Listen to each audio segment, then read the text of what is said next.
శోధన సహించువాడు ధన్యుడు. అతడు శోధనకు నిలిచిన వాడై ప్రభువు తన్ను ప్రేమించు వారికి వాగ్దానము చేసిన జీవ కిరీటము పొందును. యాకోబు 1:12. అడుగు ప్రతివానికి ఇయ్యబడును, వెదకువానికి దొరుకును, తట్టువానికి తీయబడును. లోకాసువార్త 11:10. పరలోకమందున్న మీ తండ్రి తన్ను అడుగువారికి పరిశుద్ధాత్మను ఎంతో నిశ్చయముగా అనుగ్రహించును.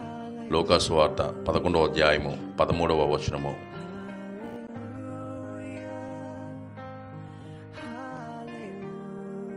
ఇంతతో ఈ పరిశుద్ధ వాక్యములు తండ్రి దీవించునుగాక.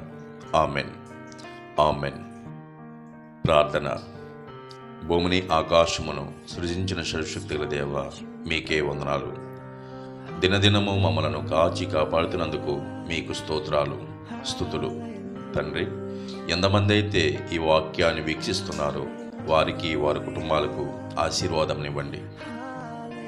తండ్రి, మేము చేసిన పనులను, మా చుట్టూ ఉన్న పనివారును, పోలీసు వారిని, టీచర్స్ను, డాక్టర్స్ను, కార్మికులను అందరినీ ప్రేమతో కాపాడండి. వారికున్న బలహీనతను తొలగించి బలంనివ్వండి. వారికి సంతోషంనివ్వండి. ఆర్థిక ఇబ్బందుల నుండి తొలగించండి.